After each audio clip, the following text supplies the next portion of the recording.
Seorang pengemudi ojek online, ojol, kehilangan nyawanya dalam insiden tragis di mana ia menemui ajal di tangan pria yang terlibat dalam perselingkuhan dengan istrinya.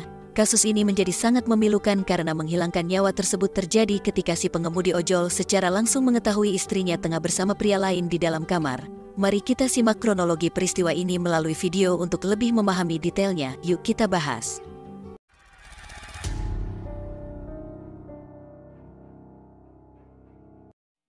Kita diperkenalkan dengan seorang pria bernama Mas Surya Yusiwa Dikia, atau lebih akrab dipanggil Yusi. Pria berusia 33 tahun ini lahir di Surabaya pada tanggal 24 Agustus tahun 1989, bermukim di Desa Sumberkalong RT 21 RW 08, Kecamatan Wonosari, Kabupaten Bondowoso. Yusi telah menikah dengan seorang wanita bernama Indira Pagaswati dan telah diberkahi dengan 3 orang anak. Anak pertamanya masih bersekolah di SMP, anak kedua di sekolah dasar, dan anak bungsunya masih berusia balita.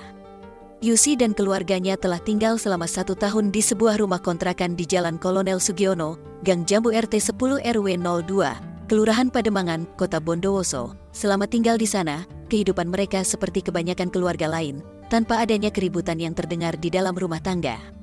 Sebagai pencari nafkah, Yusi bekerja sebagai pengemudi ojek online, mengambil pesanan melalui aplikasi sepanjang hari untuk memenuhi kebutuhan keluarganya. Meskipun rutinitasnya sibuk, Yusi selalu bersemangat dan penuh dedikasi dalam bekerja demi kesejahteraan keluarganya.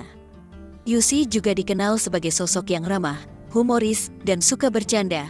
Karena sifatnya yang baik, ia memiliki banyak teman di kalangan pengemudi ojek online, seringkali berbincang-bincang dan bercanda saat menunggu pesanan bersama mereka.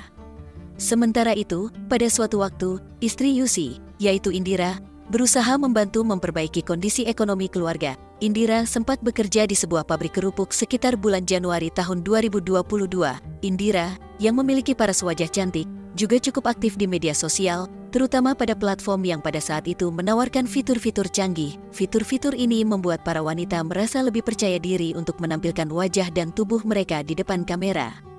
Dengan senyum manisnya, Indira berhasil menarik perhatian banyak pria. Dan akhirnya, ada satu pria yang berhasil menarik perhatian khusus Indira. Mereka mulai berkomunikasi dan membuka babak baru dalam hubungan mereka. Pada awalnya, mereka hanya berbincang-bincang seperti biasa melalui obrolan di akun media sosial. Namun, seiring berjalannya waktu, ketertarikan satu sama lain mulai muncul, dan mereka akhirnya menjalin hubungan terlarang yang berlangsung hampir 1 tahun. Setelah memperdalam hubungan mereka, Indira mulai berani mengajak pria selingkuhannya untuk datang ke rumahnya saat sang suami sedang bekerja. Sejak saat itu, pria selingkuhannya sering berkunjung ke rumah Indira, bahkan mereka sering berkencan di rumah tersebut ketika suami Indira sedang bekerja. Karena pria selingkuhan itu sering datang, banyak tetangga yang melihatnya keluar masuk rumah Indira. Salah satu tetangga bahkan pernah bertanya kepada Indira tentang sosok yang sering berkunjung ketika suaminya pergi bekerja. Indira hanya menjawab bahwa itu adalah kakaknya, dan tetangga tersebut mempercayainya tanpa menanyakan lebih lanjut. Sementara itu, kepada anak-anaknya pria selingkuhan ini sering membawakan makanan, terutama buah salak. Karena kebiasaan ini, anak-anak Indira sering memanggil pria tersebut dengan sebutan Om Salad. Anak sulung dari keluarga korban sudah mulai beranjak remaja. Meski sebenarnya ada sedikit kecurigaan terhadap perilaku ibunya, Yusi memilih untuk diam dan tidak ikut campur terhadap apa yang dilakukan oleh ibunya. Namun, sebuah kejadian mengerikan terjadi yang merenggut nyawa Yusi, membuat siapapun yang mengenalnya merasakan kehilangan yang mendalam. Kejadian tersebut bermula pada hari Rabu, tanggal 30 November tahun 2022. Entah apa yang terjadi kepada Yusi pada hari itu, namun Yusi memutuskan untuk pulang ke rumah dan beristirahat sejenak. Sayangnya, kehadirannya tidak diinginkan oleh sang istri, yang sudah membayangkan untuk segera beristirahat di dalam kamarnya dan merebahkan tubuhnya di atas tempat tidur. Ketika membuka pintu kamar, Yusi sangat terkejut melihat istri tercintanya sedang berkencan dengan seorang pria lain di tempat tidur yang biasanya digunakan untuk bercengkrama dengan sang istri.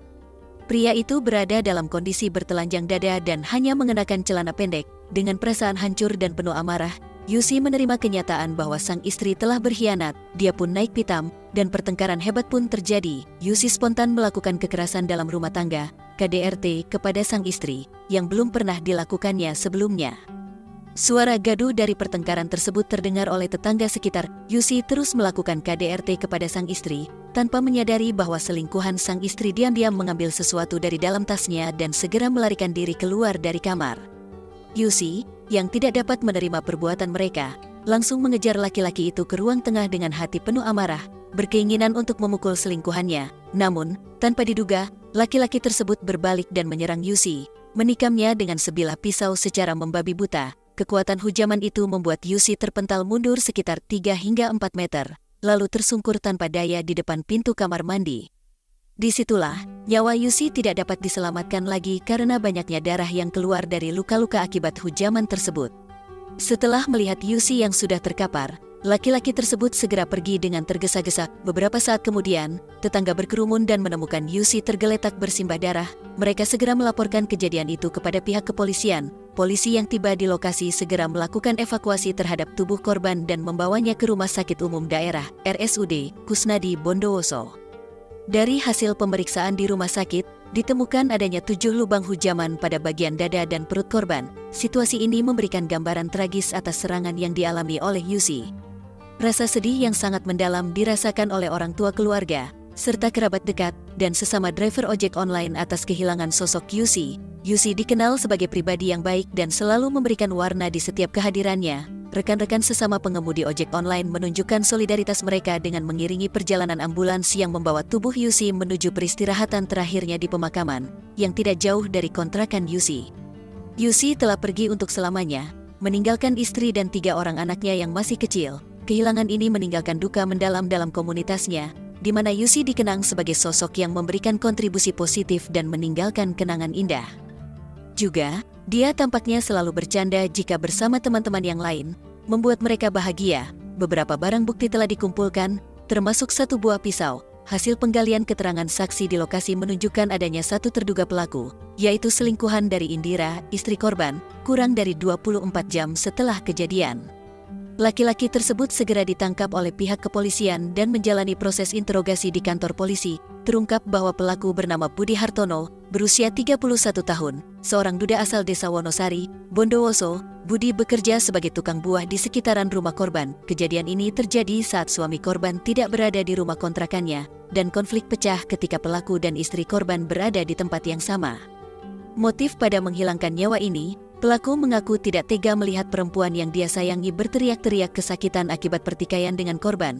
Saat korban dan istri pelaku sedang bertengkar, awalnya pisau berada di dalam tas pelaku, namun dia mengambilnya sebagai tindakan untuk berjaga diri. Pelaku menyatakan bahwa menghilangkan nyawa tersebut tidak direncanakan dan dilakukan secara spontan.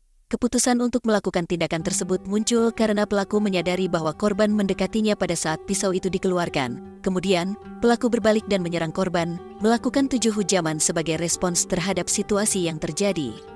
Atas perbuatannya, pelaku dijerat dengan pasal 340 sub pasal 338 sub 41 ayat 3 KUHP. Dalam persidangan ini, kasus dikategorikan sebagai menghilangkan nyawa tidak berencana. Meskipun demikian, ada beberapa hal yang meringankan pelaku selama persidangan, seperti tunduk pada proses hukum, sikap sopan, dan penyesalan terhadap perbuatannya. Oleh karena itu, vonis hukuman yang dijatuhkan adalah 15 tahun penjara. Korban dalam kasus ini kehilangan nyawa dalam posisi 2 kali terzolimi, yakni dikhianati oleh sang istri dan dihilangkan nyawanya. Semoga kejadian ini menjadi pelebur dosanya, dan insya Allah, jannah untuknya. Mirisnya, baru diketahui bahwa istri korban sedang hamil anak keempat. Meskipun tidak dijelaskan secara rinci apakah itu anak suaminya atau anak dari selingkuhannya, secara objektif, dalam setiap kejadian perselingkuhan, sulit untuk menyalahkan satu pihak saja, karena biasanya keterlibatan terjadi dari kedua belah pihak. Inilah contoh nyata bagaimana perselingkuhan dapat menjadi sumber petaka. Pesan yang bias kita ambil dalam cerita di atas adalah pentingnya komunikasi dan kepercayaan dalam hubungan. Perselingkuhan membawa petaka dan penderitaan bagi semua pihak terlibat. Sikap sopan dan penyesalan pelaku tidak dapat menghapus beratnya konsekuensi perbuatan.